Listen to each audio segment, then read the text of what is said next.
इंशाअल्लाह कभी अपनी कौम को किसी के सामने झुकने नहीं दूंगा। वज़ीर आज़म इमरान खान ने कहा है कि मुझे सियासत में आने की ज़रूरत नहीं थी, जो कुछ मैं चाहता था वो मुझे मिल चुका था, लेकिन मैं सिर्फ नौजवानों के मुस्तकबिल की खातिर सियासत में आया। हाफिजाबाद में जलसे से खिताब करते हुए वज़ीर आज़म का कहना था कि जब मेरे 5 साल पूरे हो जाएंगे तो वादा है कि जितना काम हमने किया होगा 5 साल में इतना काम किसी हुकूमत ने नहीं किया होगा। मुझे सियासत में आने की ज़रूरत नहीं थी, जो कुछ मैं चाहता था वो मुझे मिल चुका था, लेकिन मैं सिर्फ नौजवानों के मुस्तकबिल की खातिर सियासत में आया। वज़ीर आज़म ने कहा कि कौम जब बनती है जब इसका नज़रिया एक हो, कि इंशाअल्लाह जब हमारे 5 साल मुकम्मल होंगे, मेरा वादा सिर्फ हाफिजाबाद आपसे नहीं है, मेरे सारे पंजाब के लोगों से है कि पाकिस्तान की तारीख में इन 5 सालों में जो हम डेवलपमेंट का काम करेंगे, इस सारी मुल्क की तारीख में इतना काम नहीं हुआ होगा जो इंशाअल्लाह पंजाब में हम आपको करके दिखाएंगे। जो भी मैं जिंदगी में चाहता था अल्लाह वो दे चुका था। मैं सिर्फ एक वजह से आया था और मैं नौजवानों आपके लिए, क्योंकि आप इस मुल्क का मुस्तकबिल है। वज़ीर आज़म ने कहा कि कौम जब बनती है जब इसका नज़रिया एक हो। जाग पंजाबी जाग, सिंधु देश, बलूचिस्तान की आज़ादी की तहरीक या पख्तूनिस्तान, जब तक हम ये नारे नहीं छोड़ेंगे हम एक कौम नहीं बन सकते। मैंने फैसला किया कि कौम की तरबियत के लिए रहमतुल लिल आलमीन अथॉरिटी बनाऊं और कौम को बताऊं कि नबी करीम सल्लल्लाहु अलैहि वसल्लम की ज़िंदगी क्या थी। कभी आप सुनेंगे कि जाग पंजाबी जाग, कभी आप सुनेंगे सिंधु देश, कभी पख्तूनिस्तान, कभी बलूचिस्तान की आज़ादी की तहरीक, क्योंकि जब तक मेरी कौम को मकसद ना पता चले पाकिस्तान बनाने का, हम कौम नहीं बन सकते। और जब एक कौम अपने नजरिए से हटती है, मेरे पाकिस्तानियों, वो कौम तबाह हो जाती है। इमरान खान ने कहा कि रियासत को गिराने के लिए लोगों का ज़मीर खरीदने की कोशिश की जा रही है। कोई पैसे के जोर पर हुकूमत गिराने की कोशिश करे तो कौम मुकाबला करती है। मुल्क के नामवर करप्ट लोग, मुजरिम, अदालतों में जिनके केस, वो जब सब खड़े होके एक तरफ कोशिश करते हैं कि मुल्क की रियासत को गिराने के लिए, पैसा चलाने के लिए, लोगों को खरीदने के लिए, चोरी के पैसे से लोगों के जमीर खरीदने के लिए, तो रियासत की जिम्मेदारी होती है इसके खिलाफ आवाज बुलंद करना, अवाम की जिम्मेदारी होती है, अदलिया की जिम्मेदारी होती है, इलेक्शन की जिम्मेदारी होती है। कौम मुकाबला करती है इसका। वज़ीर आज़म ने कहा कि कौम का लीडर किसी के सामने नहीं झुकता, लेकिन हमारे हुक्मरानों की अमरीकी सदर के सामने कान पे टांग रही होती थी और पर्ची हाथ में होती है कि कोई गलत बात मुंह से ना निकल जाए। कि हमारे जनाब यहां का प्राइम मिनिस्टर अमरीकी सदर के सामने बैठता है,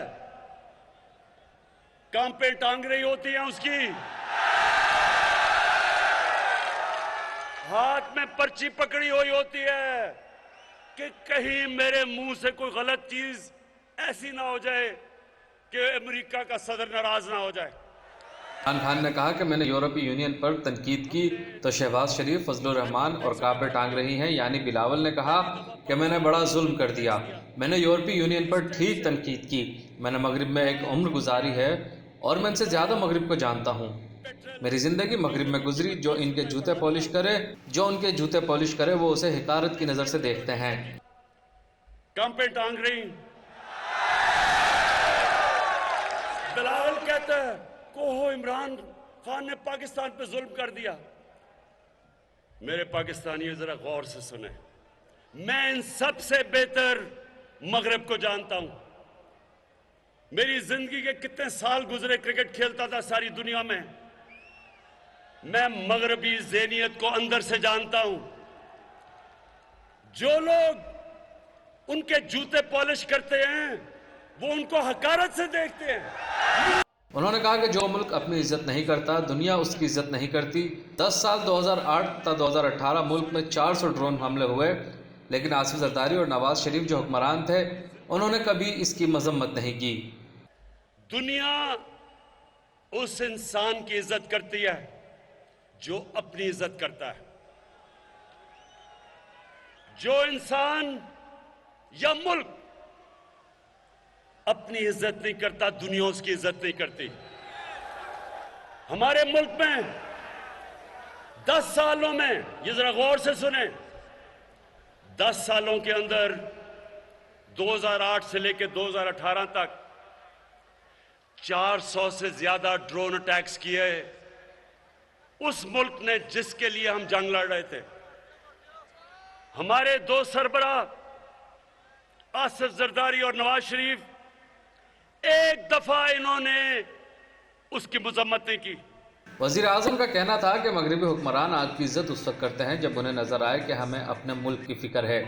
जब यहाँ कोई सफ़ीर या हुक्मरान मुझसे मिलने आता है तो उसकी पूरी ज़िंदगी की तफसीलात मुझे फराहम की जाती हैं। इसी तरह जब हमारे हुक्मरान कहीं मिलने जाते हैं तो वहाँ भी मुलाकात से कबल आपकी तफसीलात वहाँ पहुँचा दी जाती हैं, जिसमें लिखा होता है कि लंदन में आपकी प्रॉपर्टी कितनी है।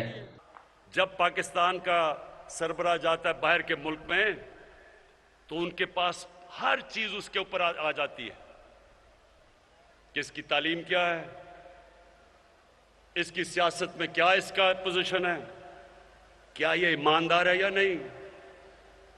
और जब उनको ये पता चलता है कि हमारे वजीर आजम की अरबों डॉलर की प्रॉपर्टीज बाहर पड़ी हैं, ये याद रखें कि उनकी एजेंसीज मुकम्मल तौर पे बता देती हैं कि उनके पैसे कितने हैं। उनकी लंदन में तो क्या पाकिस्तान में भी कोई प्रॉपर्टी नहीं, उनको सब पता चल जाता है। उनके पास एक एक चीज होती है। इमरान खान ने कहा कि 25 साल कबल भी कौम से कहा था कि ना किसी के सामने झुकूंगा, ना अपनी कौम को किसी के सामने झुकने दूंगा। 15 साल बाद सारे मुसलमान ममालिक के वज़ीर ख़ारजा OIC कॉन्फ्रेंस में इस्लामाबाद आ रहे हैं। हम सब ममालिक से ताल्लुकात रखेंगे लेकिन मुल्की मफाद पर समझौता नहीं करेंगे। वज़ीर आज़म इमरान खान ने कहा कि हमारा मुल्क एक अजीम मुल्क बनने जा रहा है। हमें दुनिया को मिसाल देनी होगी कि रियासत मदीना के उसूल क्या थे। उन्होंने मज़ीद कहा कि 3 चूहे मेरा शिकार करने के लिए निकले हैं, जल्द आप इन तीनों का शिकार होते देखेंगे। मैंने आपसे 25 साल पहले अपनी कौम से कहा था कि ना मैं कभी किसी के सामने झुका हूं और इंशाअल्लाह कभी अपनी कौम को किसी के सामने झुकने नहीं दूंगा। 22 तारीख को 15 साल के बाद इस्लामिक मुल्कों की यानी OIC की कॉन्फ्रेंस हो रही है इस्लामाबाद में। 15 साल के बाद सारे मुसलमान मुल्कों के फॉरेन मिनिस्टर्स आ रहे हैं पाकिस्तान में। तो ये हमारा मुल्क, हमारी ताल्लुकात सबसे हैं, सबसे रखना चाहते हैं। और मैं आपको ये वाज़ेह कर दूं कि हम सबसे ताल्लुकात रखेंगे लेकिन अपने मुल्क के मफादात के ऊपर कभी कॉम्प्रोमाइज नहीं करेंगे।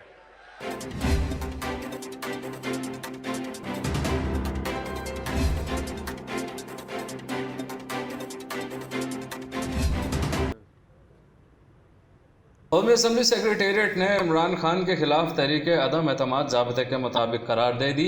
मीडिया रिपोर्ट के मुताबिक अपोजिशन की तहरीक अदम एतमाद और रिक्वेजिशन पर अरकान के दस्तखतों की तस्दीक का अमल मुकम्मल हो गया है। मीडिया रिपोर्ट में कहा गया है कि रिक्वेजिशन और तहरीक अदम एतमाद पर किसी भी रुकन के दस्तखत मशकूक या रूल ऑफ साइन के खिलाफ नहीं निकले, जिसके बाद कौमी असम्बली सेक्रेटेरिएट ने वज़ीर आज़म इमरान खान के खिलाफ तहरीक अदम एतमाद ज़ाब्ते के मुताबिक करार दे दी। कौमी असम्बली ज़राए ने बताया कि कौमी असम्बली शुबे कानून साजी ने तमाम ज़वाबित पूरे करने के बाद फाइल स्पीकर को भिजवा दी है और साथ ही स्पीकर कौमी असम्बली को 22 मार्च से कबल किसी भी दिन इजलास बुलाने की तजवीज़ दे दी गई है। ज़राए कौमी असम्बली का कहना है कि इजलास बुलाना एक आईनी तकाजा है जिससे इन्हराफ नहीं किया जा सकता। पहला मरहला रिक्वेजिशन पर दस्तखतों की तस्दीक और दूसरा अदम एतमाद की तहरीक पर दस्तखतों की तस्दीक का था। दोनों मराहिल मुकम्मल होने और तहरीक के ज़ाबिते के मुताबिक होने का जायज़ा लिया गया है।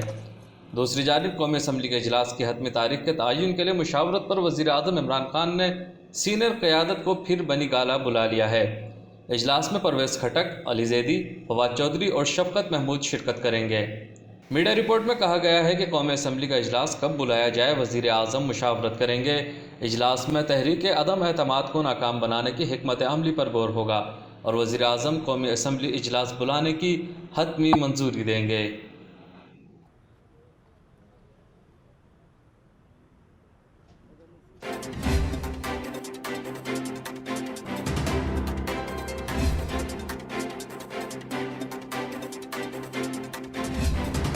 मैंने कहा कि भाई वो 5 और 4 सीटों वाले भी ब्लैकमेल कर रहे हैं, उससे लोग खफा हो गए। वज़ीर दाखिला शेख रशीद का कहना है कि चौधरी ज़हूर इलाही और ख्वाजा सफदर के मुझ पर एहसानात हैं। चौधरी शुजात मेरे भाई हैं, इनके खिलाफ कोई बात नहीं करूँगा। F9 पार्क इस्लामाबाद में मीडिया से गुफ्तगू करते हुए वज़ीर दाखिला शेख रशीद का कहना था कि अपोजिशन बढ़ के मार रही है, मुल्क को जमहूरियत की तरफ जाना चाहिए लेकिन वो अनारकी की तरफ जा रहे हैं। अपोजिशन का काम ही यही है, हम भी जब अपोजिशन में थे तो यही करते थे। किसी मलेशिया फोर्स को इस्लामाबाद आने की इजाज़त नहीं दूंगा, किसी को गिरफ्तार नहीं किया, लेकिन ज़रूरत पड़ी तो गिरफ्तारियां भी करेंगे। अपोजिशन का काम ही यही है जो वो कर रही है। जब हम भी अपोजिशन में थे ऐसी बढ़ के मारते थे। कहीं नहीं जा रहा इमरान खान, इंशाअल्लाह ताला 5 साल पूरे करेगा और हम चाहते हैं कि इत्तेहादियों को भी साथ लेके चलें। और इत्तेहादी देखें, इंसान को इम्तहान के वक्त दोस्तों के साथ खड़ा होना चाहिए। शेख रशीद का कहना था कि इमरान खान कहीं नहीं जा रहे, वो 5 साल पूरे करेंगे। स्पीकर कौमी असम्बली 15 मार्च के बाद इजलास बुलाने का फैसला कर लेंगे। स्पीकर का फैसला है कि किसी दिन असम्बली बुलाएं और इनका फैसला किसी अदालत में चैलेंज नहीं हो सकता। 15 तारीख के बाद इमरान खान की पोजीशन और बेहतर हो जाएगी और इनकी कुव्वत मज़ीद बढ़ जाएगी। मैं 23 तारीख से रोज़ खबरें दिया करूँगा।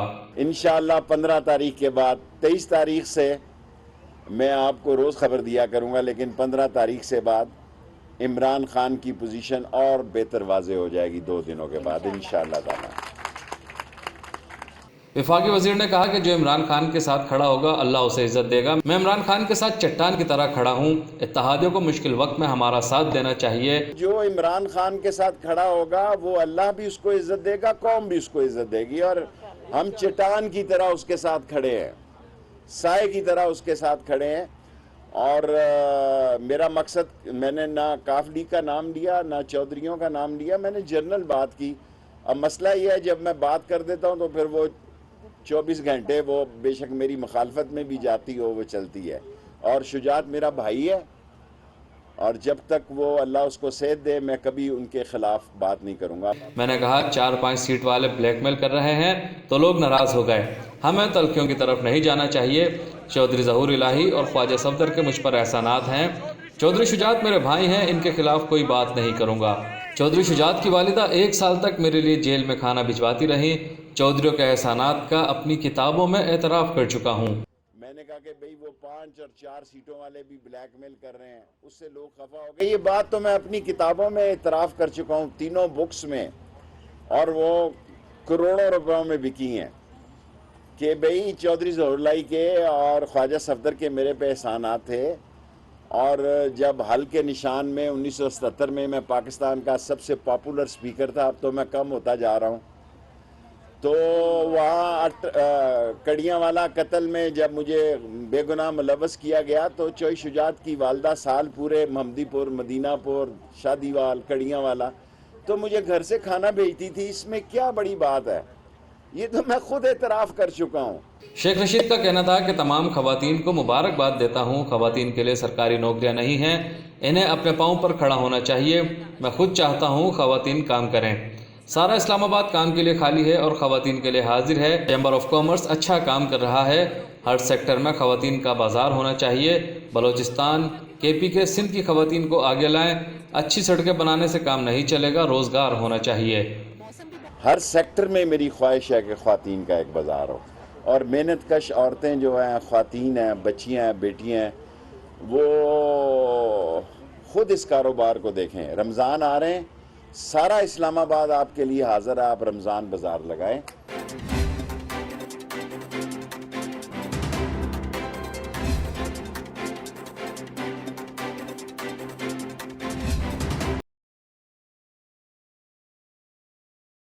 पाक बहरिया की जानिब से बुहरे अरब में मशकों के दौरान फायर पावर का कामयाब मुजाहिरा किया गया है। तफसीलात के मुताबिक पाक बहरिया का मश्क सी स्पार्क 2022 के दौरान शुमाली बुहरे अरब में फायर पावर का कामयाब मुजाहिरा किया गया। तर्जुमान पाक बहरिया ने बताया कि chief of the naval staff admiral Mohammad Amjad Khan Niazi ने फायर पावर डिस्प्ले का मुशाहिदा किया। तर्जुमान पाक बहरिया ने कहा कि पाक बहरिया के बहरी जहाज, आबदोज और हवाई जहाज ने सतह आब और जेर आब मार करने वाले मिसाइल्स और टारपीडो कामयाबी से फायर किए। तर्जुमान पाक बहरिया का कहना था कि लाइव वेपन फायरिंग का कामयाब मुजाहिरा पाक बहरिया की ऑपरेशनल सलाहियत और हर्बी तैयारी का मुंह बोलता सबूत है। पाक बहरिया के तर्जुमान ने कहा कि अमीरुल बहर एडमिरल मोहम्मद अमजद खान नियाजी ने पाक बहरिया की ऑपरेशनल तैयारी पर इत्मीनान का इजहार किया। पाक बहरिया के सरबराह एडमिरल मोहम्मद अमजद खान नियाजी ने कहा कि पाक बहरिया समंदरी हदूद में दुश्मन की जारहियत का मुंह तोड़ जवाब देने की भरपूर सलाहियत रखती है। उन्होंने मजीद कहा कि पाक बहरिया मुल्क की दिफा नाकाबिल तस्खीर बनाने के लिए भरपूर किरदार अदा करती रहेगी।